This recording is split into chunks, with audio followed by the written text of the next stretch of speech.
وهو قول سفر رحمه الله. وقال يحب الرجل خاصة لاتفاقهما على الموجب وتفاضل أحدهما بزيادة جناية وهو الإكراه بخلاف جانبها لأن مواعيدها. بسم الله الرحمن الرحيم. وَإِذَا شَهِدُوا عَلَى رَجُلٍ أَنَّهُ زَنَا بِفُلَانَةٍ وَفُلَانَةٌ غَائِبَةٌ فَإِنَّهُ يُحَدُّ.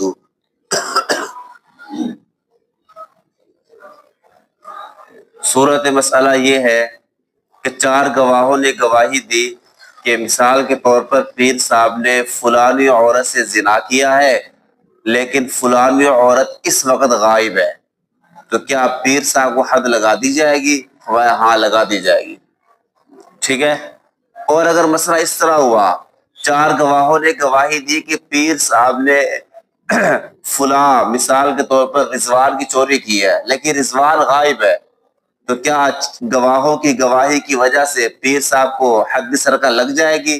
فرمایا یہاں نہیں لگے گی، یہ اس کا ہاتھ کاٹ دیا جائے گا، سرقہ کی حد لگے گی، میں یہاں نہیں لگے گی، یہاں تک کہ وہ جس کی چوری ہوئی ہے وہ غائب رضوان حاضر ہو جائے۔ سمجھ میں آ گیا مسئلہ؟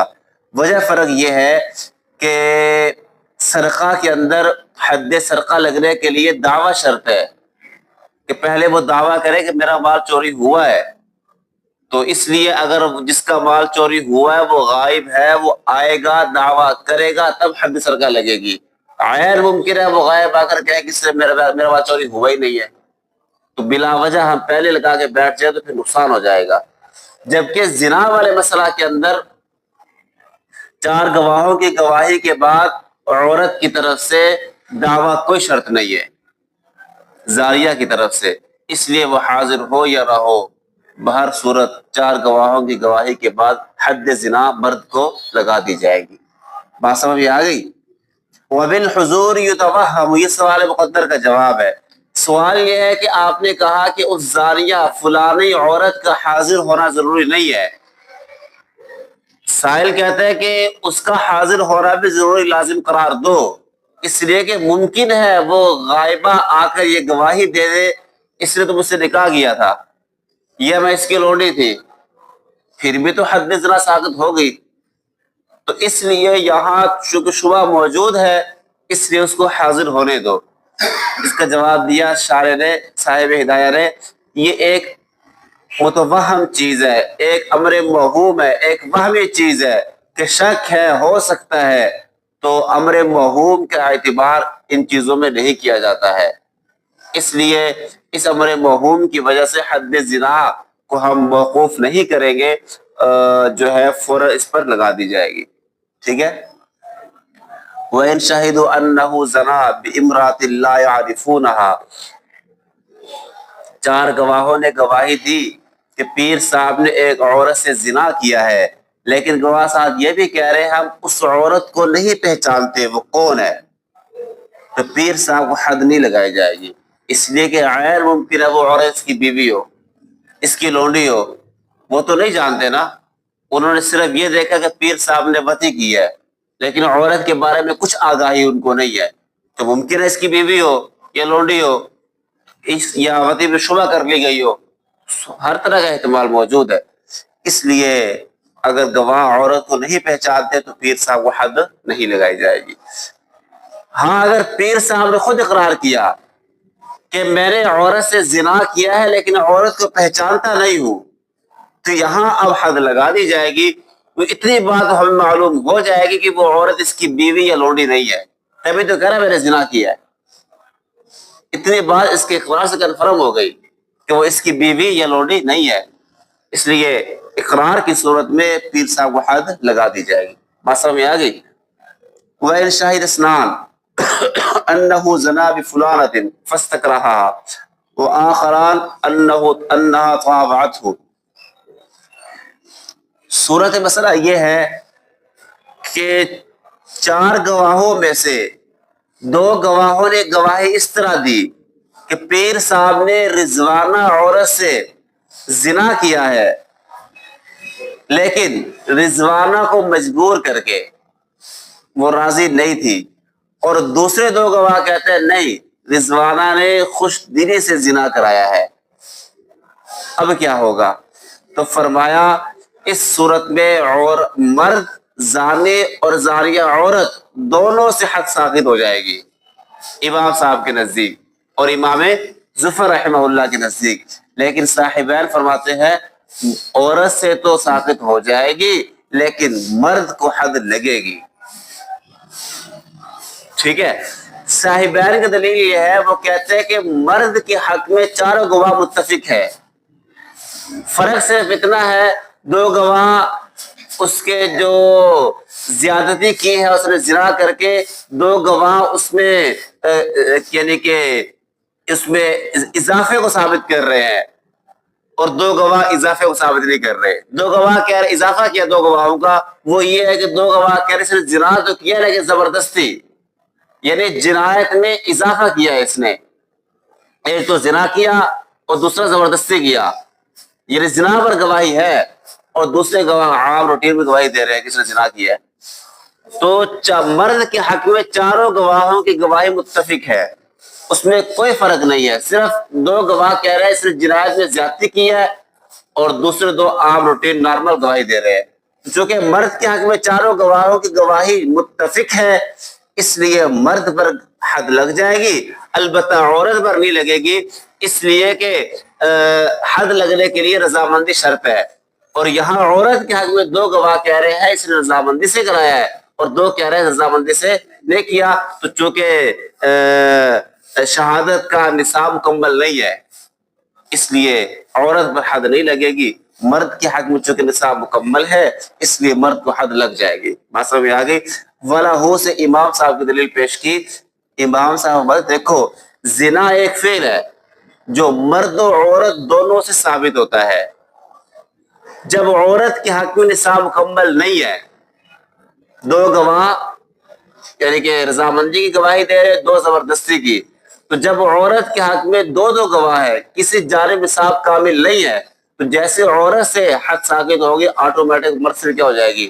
ساقط ہو جائے گی، کیونکہ زنا دونوں کے مشترکہ عمل ثابت ہوتا ہے نا، جب ایک سے حد جائے گی تو دوسرے سے خود بخود چلی جائے گی۔ وَإِنَّمَا يَسْقُطُ الْحَدُّ عَنْهُمَا بِشَهَادَةٍ، یہ سوال مقدر کا جواب ہے۔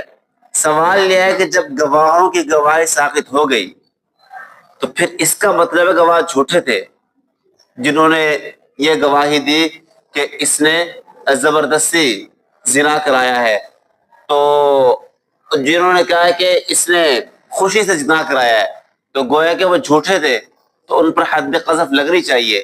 جواب یہ ہے کہ ان پر حد قذف نہیں لگے گی، کیونکہ زبردستی جو گواہ گواہی دے رہے ہیں کہ زبردستی زنا کرایا، زنا تو ہوا ہے نا وہاں پر، تو زنا ہونے کی وجہ سے عورت صفت احسان سے خارج ہو گئی۔ زنا ہو جائے چاہے زبردستی ہو یا خوش دلی سے ہو، عورت محسنہ پھر نہیں رہتی ہے۔ یہاں پر بے شک دو گواہ یہ گواہی دے رہے ہیں کہ زبردستی ہوا تو ہے، تو جب زنا ہو چکا تو عورت محسنہ نہیں رہی، جب محسنہ نہیں رہی تو حد قذف ان گواہوں پہ لگتی ہے جو کسی محسنہ عورت پر تہمت لگائے، اور یہ عورت محسنہ نہیں ہے، اس لیے جیسے ان سے حد ساقط ہوگی گواہوں کو بھی حد نہیں لگے گی، کیونکہ جس پر وہ گواہی دے رہے وہ اس وقت صفت احسان سے خارج ہو چکی ہے۔ بات سمجھ میں آ گئی؟ وَإِنْ شَهِدَ اثْنَانِ أَنَّهُ زَنَا بِامْرَأَةٍ بِالْكُوفَةِ وَآخَرَانِ أَنَّهُ زَنَا بِهَا بِالْبَصْرَةِ، دو گواہوں نے گواہی دی کہ پیر صاحب نے رضوانہ سے زنا کیا ہے کوفہ کے اندر، اور دوسرے دو گواہ کہتے ہیں کہ پیر صاحب نے رضوانہ سے زنا کیا بصرہ کے اندر، اور یہ ان میں کافی فاصلہ ان دو شہروں کے اندر۔ تو فرمایا کہ اس طرح کی گواہی آنے کے بعد جو ہے دونوں کو حد نہیں لگے گی، نہ مرد کو نہ عورت کو، کیونکہ جہاں اور شرائط ہے گواہوں کے لیے وہاں پر یہ بھی شرط ہے جس زنا کی وہ گواہی دے رہے وہ مکان متحد ہو، چاروں ایک ہی مکان میں زنا کی گواہی دے، اور یہاں ایک کہہ رہا بصرہ میں، دو کہہ رہے بصرہ میں، دو کہہ رہے ہیں کوفہ میں، تو مکان کے مختلف ہونے کی وجہ سے نصاب شہادت کامل نہ رہا۔ جب نصاب شہادت کامل نہ رہا تو لہذا زانی اور زانیہ کو حد نہیں لگائی جائے گی۔ پھر گواہوں کو حد لگنی چاہیے، لیکن گواہوں کو بھی یہاں حد نہیں لگے گی۔ کیوں؟ اس لیے کہ اس میں یہاں شبہ پایا گیا ہے، وہ یہ کہ جس زنا کی صورت کی گواہی دے رہے ہیں اس صورت میں چاروں گواہ متفق ہے، اور جس عورت کے بارے میں گواہی دی عورت بھی متفق ہے۔ اس لحاظ سے تو لگتا ہے گواہی ٹھیک ہے ان کی، وہ تو مکان کے مختلف ہونے کی وجہ سے گواہی مردود ہوئی ہے نا، تو شبہ تو پایا گیا پھر بھی زنا کا۔ جب شبہ پایا گیا ہے تو شبہ کے پائے جانے کی وجہ سے ان گواہوں کو بھی حد نہیں لگائی جا سکتی۔ سب آگے بات، لیکن امام ظفر رحمہ اللہ فرماتے ہیں یہاں گواہوں کو حد قذف لگے گی، ٹھیک ہے۔ وَإِنِ اخْتَلَفُوا فِي بَيْتٍ وَاحِدٍ، یہاں سے یہ بیان کیا کہ 4 گواہوں نے گواہی دی کہ پیر صاحب نے زنا کیا رضوانہ سے، لیکن ہوا کچھ یوں کہ ان میں سے 2 گواہ کہتے ہیں کہ پیر صاحب نے گھر کے اس کونے میں زنا کرایا ہے، اور دوسرے 2 گواہ کہتے ہیں کہ پیر صاحب اس گھر کے دوسرے کونے میں زنا کیا ہے۔ یعنی گھر میں متفق ہیں لیکن گھر کے جگہوں میں اختلاف ہو گیا۔ ایک کمرہ نہ بڑا، 2 گواہ کہتے ہیں گھر کے اس مشرقی کونے میں زنا کیا ہے، اور دوسرے 2 کہتے ہیں کہ مغربی کونے میں زنا کیا ہے۔ اب کیا ہوگا؟ تو فرمایا یہاں ان کی گواہی قبول کی جائے گی اور حد لگائی جائے گی۔ یہ استحسان کا تقاضا ہے، ورنہ کیا سوچا تھا یا حد نہیں لگنی چاہیے، اس لیے کہ مکان میں اختلاف ہو گیا ہے۔ لیکن استحسان ہم نے کہا حد لگے گی اس لیے کہ یہاں تطبیق ممکن ہے، 2 طرح سے ممکن ہے۔ مثال کے طور پر انہوں نے زنا کا آغاز کیا ہو مشرقی سائڈ سے، اور پھر زنا کے دوران گھومتے گھومتے مغربی سائڈ چلے گئے ہوں، ممکن ہے 2 گواہوں نے اول مرحلہ کو دیکھا اور کہا مشرقی سائڈ میں تھا، اور 2 گواہوں نے انتہائی معاملہ کو دیکھا اور نے کہا کہ مغربی سائڈ میں تھا، تو ممکن ہے اس طرح تطبیق۔ تو اس لیے اگر مکان کی جہات میں اختلاف ہوا ہے تو اس کا اعتبار نہیں کیا جائے گا۔ اور دوسری تطبیق بھی ممکن ہے دوسری طرح سے، وہ اس طرح کی مثال کے طور پر انہوں نے زنا گھر کے کمرے کے وسط میں شروع کیا ہو، اور 2 گواہوں نے اگلی سائڈ سے دیکھا اور کہا کہ وہ گھر کے آخری کونے میں تھے، اور 2 گواہوں نے پچھلی سائڈ سے دیکھا، انہوں نے کہا گھر کے پہلے کونے میں تھے، تو دیکھنے میں غلطی لگ گئی۔ اس لیے یہ تطبیق چونکہ ممکن ہے اس طرح سے دینا، اس لیے اگر گھر کے کمرے کے کونوں میں اختلاف ہو گیا، جگہوں میں اختلاف ہو گیا، تو اس اختلاف کا اعتبار نہیں ہوگا، وہ حد لگائی جائے گی۔ ہاں اگر جگہوں کا اختلاف ہوا، یعنی کہ ایک کہتا ہے بصرہ میں ایک کہتا ہے کوفہ میں، تو یہ بہت بڑا تفاوت ہے، تو وہاں اختلاف مکان کا اعتبار ہوگا، وہاں حد نہیں لگے گی۔ لیکن ایک کمرے کے جہات کے اختلاف اس کا اعتبار نہیں ہوگا اور حد لگا دی جائے گی۔ بات سمجھ میں آ گئی؟ وَإِن شَهِدَ، 8 گواہ ہیں، 8 گواہوں میں سے 4 نے گواہی دی کہ پیر صاحب نے رضوانہ سے نخیلہ جگہ کا نام ہے، وہاں پر طلوع شمس کے وقت زنا کیا ہے، اور 4 دوسرے گواہ کہتے ہیں کہ پیر صاحب نے رضوانہ سے جو ہے دیر ہند، یہ بھی کوفہ میں ایک جگہ ہے کوئی، وہاں پر طلوع شمس کے وقت زنا کیا ہے۔ اور ان 2 جگہوں پر اتنی دیر میں پہنچنا ممکن نہیں ہے کہ طلوع شمس کے وقت وہ دیر ہند میں زنا کرے اور پھر فوراً چلا جائے نخیلہ میں زنا کرے اسی وقت میں، ایسا ممکن نہیں ہے، ٹھیک ہے۔ تو یہاں پر فرمایا کہ حد ثابت ہو جائے گی، عورت سے بھی، مرد سے بھی، اور ان گواہوں سے بھی۔ ان زانی اور زانیہ سے حد کیوں ثابت ہوگی؟ اس لیے کہ اتنی بات کنفرم ہو گئی کہ دونوں فریقوں میں سے ایک فریق جھوٹا ہے، تو گواہ میں شک پایا گیا، شک پائے جانے کی وجہ سے حد کیا ہو جائے گی؟ ثابت ہو جائے گی۔ گواہوں سے کیوں ثابت ہوگی؟ اس لیے کہ اتنی بات بھی کنفرم ہے کہ ان میں سے ایک فریق سچا ہے، تو دوسرے کا جھوٹا اور شک پایا گیا، اس لیے گواہوں سے بھی حد قذف کیا ہو جائے گی؟ ثابت ہو جائے گی۔ سمجھ آگے بات؟ وَإِن شَهِدَ أَرْبَعَةٌ عَلَى امْرَأَةٍ بِالزِّنَا، صورت مسئلہ یہ ہے 4 گواہوں نے کسی عورت کے بارے میں گواہی دی، رضوانہ کے بارے میں، کہ رضوانہ نے پیر صاحب سے زنا کرایا ہے، لیکن بعد میں جب تحقیق کرائی گئی عورتوں کے ذریعے سے تو انہوں نے کہا کہ رضوانہ تو باقر ہے، اب کیا ہوگا؟ تو فرمایا کہ زانی اور زانیہ سے بھی حد ساقط اور گواہوں کو بھی حد نہیں لگے گی۔ باقی زانی سے کیوں ساقط ہوگی؟ اس لیے کہ زنا ہو اور پردہ بکارت محفوظ رہے، ایسا ممکن نہیں ہے۔ جب عورتیں گواہی دے رہی ہیں پردہ بکارت محفوظ ہے، اس کا مطلب ہے زنا نہیں ہوا، اس لیے ان سے حد ساقط ہو گئی۔ باقی گواہوں کو حد کیوں نہیں لگے گی؟ وہ اس لیے کہ عورتوں کی گواہی حد کو ساقط کرنے کے لیے تو معتبر ہے، لیکن ان کی گواہی حد کو ثابت نہیں کر سکتی ہے۔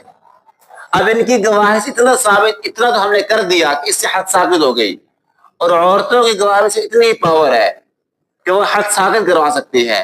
کسی پر حد کو لازم کرنا ان کی گواہی میں اتنی پاور نہیں ہے، اور اگر اب یہاں پر گواہوں پر حد لازم کریں تو بنیاد کیا ہوگی؟ ان عورتوں کی گواہی، ایسا ہم کر نہیں سکتے۔ اس لیے حد سو ثابت ہوگی زانی اور زانیہ سے، لیکن حد قذف گواہوں پر ہم نہیں لگا سکتے، نہیں لازم کر سکتے۔ بات سمجھ میں آگے بات؟ وَإِن شَهِدَ أَرْبَعَةٌ عَلَى رَجُلٍ بِالزِّنَا وَهُوَ عُمْيَانٌ أَوْ مَحْدُودُونَ فِي قَذَف۔ صورت مسئلہ یہ ہے کہ 4 گواہوں نے زنا کی مرد پر گواہی دی، اور حال یہ ہے کہ وہ گواہ اندھے ہیں، یا سارے محدود فی القذف ہیں، یا ان میں سے کوئی ایک محدود فی القذف ہے، یا ان میں سے کوئی ایک غلام ہے، تو ان سب گواہوں کو حد لگائی جائے گی، اور جس پر گواہی دی اس پر حد نہیں لگے گی۔ کیوں؟ اس لیے کہ ان کی گواہی مال کو ثابت نہیں کر سکتی، تو کسی پر حد کو کیسے لازم کرے گی؟ ان کی گواہی سے مال لازم نہیں ہوتا، تو مال تو ایک ادنیٰ درجے کی چیز ہے، حد پھر کیسے لازم ہوگی؟ اس لیے حد بھی لازم نہیں ہوگی، کیونکہ یہ اہل شہادت میں سے نہیں ہے یہ لوگ، اور غلام جو ہے یہ نہ شہادت دے سکتا ہے نہ لے سکتا ہے، تو لہذا ان کی گواہی سے حد زنا ثابت نہیں ہوگا۔ جب زنا ثابت نہیں ہوگا اس کا مطلب ہے انہوں نے تہمت لگائی ہے، جب تہمت لگائے تو ان سب کو حد لگائی جائے گی۔ بات سمجھ آ گئی؟ وَإِن شَهِدُوا بِذَلِكَ هُمْ فَسَاقٌ، اور اگر گواہی دے دی انہوں نے، پھر بعد پتہ چلا کہ وہ سارے فاسق ہیں، یا گواہی دیتے ہوئے پتہ چل گیا، یا گواہی دینے کے بعد پتہ چلا کہ وہ فاسق ہے، تو فرمایا کہ اس صورت میں گواہوں کو بھی حد نہیں لگے گی، اور جس کے خلاف ان فساق نے گواہی دی ہے ان پر بھی حد نہیں لگے گی۔ کیوں؟ اس لیے کہ فاسق لوگ جو ہے نا یہ اہل شہادت میں سے ہیں، یہ شہادت دے بھی سکتے ہیں لے بھی سکتے ہیں، بس ایک کمی ہے، فسق کی وجہ سے ان کی شہادت میں ایک کمی آ گئی ہے، لیکن یہ اہل شہادت میں سے ہیں، یہی وجہ ہے کہ قاضی نے ان کی گواہی کی وجہ سے فیصلہ کر دیا، فیصلہ نافذ ہوگا، ٹھیک ہے۔ لیکن چونکہ ان کی شہادت میں کمی ہے، اس وجہ سے جو ہے ان کی شہادت کی وجہ سے زنا کے باب میں شبہ پایا گیا ہے، اس لیے حد زنا ثابت نہیں ہوگی، اور ان پر حد قذف بھی نہیں لگے گی۔ کیوں؟ اس لیے کہا شہادت میں سے پاس میں آ گئی، اس لیے نہ حد قذف لگے گی ان پر، اور نہ ان کی گواہی کی وجہ سے حد زنا ثابت ہوگا۔ لیکن امام شافعی رحمہ اللہ فرماتے ہیں یہ فساق لوگ غلام کی طرح ہیں، اس میں غلام کی گواہی بالکل معتبر نہیں ہے، اس پر حد قذف لگتی ہے، اگر وہ گواہی دے تو ان پر بھی حد قذف لگے گی جو فساق فجار ہوں گے۔ اس کی مزید وضاحت انشاءاللہ کہتے ہیں کہ آگے حد قذف وغیرہ کے باب میں ہم اس کو ذکر کریں گے۔ وَإِن نَقَصَ، صورت مسئلہ یہ ہے گواہوں نے گواہی دی لیکن 4 نہیں تھے، 2 یا 3 تھے، تو ان سب کو حد لگے گی، اس لیے کہ 4 سے کم گواہی میں کوئی ثواب نہیں ہے، تو 4 سے کم گواہی معتبر ہی نہیں ہے، تو گویا کہ انہوں نے تہمت لگائی ہے، جب تہمت لگائی ہے تو 3 یا 2 یا 1 جتنے بھی گواہی دے رہے ہیں سب کو حد قذف لگا دی جائے گی۔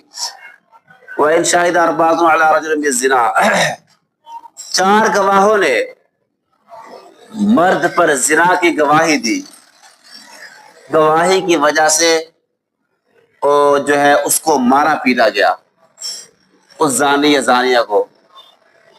پھر بعد میں پتہ چلا ان 4 گواہوں میں سے کوئی ایک غلام تھا یا کوئی ایک محدود فی القذف تھا، تو فرمایا ان سب کو حد لگائی جائے گی، کیونکہ اس سے سمجھ میں آ گئی ان کی گواہی معتبر نہیں تھی. اچھا ان کو تو لگ گئی ہے، مسئلہ پہلے گزر چکا ہے، لیکن جو یہ پتہ چل رہا ہے اس پر حد لگنے کے بعد، اب اس پر جو حد لگی ہے اس کا کیا بنے گا؟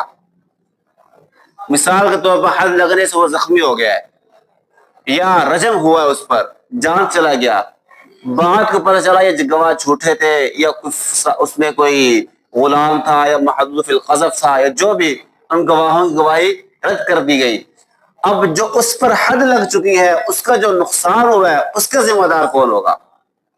اس کے بارے میں فرمایا کہ اگر تو اس کو کوڑے لگے، رجم نہیں ہوا بلکہ صرف کوڑے لگائے گئے اور ان کوڑوں کی وجہ سے اس کو زخم لگ گئے، تو ان زخموں کی جو چٹی ہے یہ نہ ان گواہوں پر ہے اور نہ بیت المال پر ہوگی. البتہ اگر رجم کیا گیا تھا تو رجم کی اب جو دیت دینی پڑے گی وہ بیت المال دے گا. یہ امام صاحب کا مسئلہ کیا ہے، سب آگے بات. لیکن صاحبین فرماتے ہیں چٹی بھی، جو زخموں کی چٹی آئے گی وہ بھی بیت المال پر ہوگی. بات سمجھ آ گئی؟ جی صاحبین کی دلیل، صاحبین کی دلیل یہ ہے، وہ کہتے ہیں دیکھو یہ جو کوڑے مارنا ہوتا ہے نا یہ بہت مشکل کام ہے، کوڑے مارے جائے زخمی نہ ہو، اس لیے یہ شہادت جو ہے یہ مطلق ضرب کو واجب کرتی ہے، چاہے اس میں وہ کیا کہتے ہیں زخم ہو یا نہ ہو. لہذا جب بعد میں پتہ چلا کہ ان کی گواہی جھوٹی، ان کی گواہی جو ہے مجروح تھی، کمزور تھی، رد کر دی گئی ہے، اگر تو رجوع کیا گواہی سے انہوں نے پھر تو چٹی گواہ خود دیں گے، اور اگر کوئی ایک محدود فی القذف نکلا یا غلام نکلا تو اس صورت میں چٹی جو ہے وہ بیت المال دے گا، کیونکہ جلاد کا جو فعل ہوتا ہے وہ منسوب ہوتا ہے قاضی کی طرف، اور قاضی کے جتنے بھی معاملات ہوتے ہیں چٹیوں وغیرہ کے وہ سارے بیت المال سے پورے کیے جاتے ہیں. اس لیے اب بیت المال ان کے زخموں کی چٹی دے گا. اگر زخم نہیں آئے گا پھر تو کوئی مسئلہ نہیں، پھر تو صاف ہو جائے گا. زخم آئے ہو تو پھر اگر گواہی سے رجوع کرنے کی وجہ سے گواہی رد ہو رہی ہے تو کون ثابت ہوگا؟ خود گواہ. اور اگر محدود فی القذف ہونے کی وجہ سے یا کسی ایک غلام ہونے کی وجہ سے رد ہوئی ہے تو پھر بیت المال ان کی چٹی کا ضامن ہوگا. جیسا کہ اگر وہ رجم کر دیا جاتا یا قصاص لیا جاتا اور بعد میں جھوٹ ثابت ہوتا تو جیسے رجم اور قصاص کی دیت کون دیتا ہے؟ بیت المال. تو زخموں کی چٹی بھی کون دے گا؟ بیت المال. لیکن امام صاحب نے فرمایا ان کی دلیل یہ ہے، وہ کہتے ہیں زخموں کی چٹی نہیں لی جائے گی، اس لیے کہ وہ کہتے ہیں کہ جلاد پر جو چیز لازم تھی نا وہ یہ تھا کہ وہ ایسی مار دیتا کہ جس میں ہلاکت یا جس میں زخم نہ ہوتے. اب جو زخم ہوا اس کا مطلب یہ ہے کہ یہ جاہل تھا. اب حق تو یہ بنتا ہے کہ جلاد اس کی چٹی دے. جلاد سے بھی نہیں لے سکتے ہم، اس لیے کہ اگر ہم جلاد سے لینا شروع کر دیں پھر کوئی کوڑے مارنے کے تیار نہیں ہوگا، اس لیے کہ ہر ایک خطرہ ہوگا کہ مجھ سے کہیں زخمی نہ ہو جائے، مجھ سے مر نہ جائے تو پھر تو بے چٹ سر پڑ جائے گا. اس لیے جلاد سے تو لے نہیں سکتے. اور جو قاضی نے حکم دیا تھا، قاضی نے یہ کہا تھا کہ ایسی مار ہو جس میں زخمی نہ ہو، اس کا حکم ہے زخمی کرنے والا، اس لیے قاضی کی ذمہ بھی نہیں لگا سکتے کہ بیت المال دے، اس لیے زخموں کی چٹی کسی کی ذمہ نہیں ہوگی. البتہ رجم کی دیت بیت المال دے گا. بس ابھی آ گئی. چلے وَإِن شَهِدَ سے پھر دیکھیں گے، آج یہیں تک رکھ لیتے ہیں.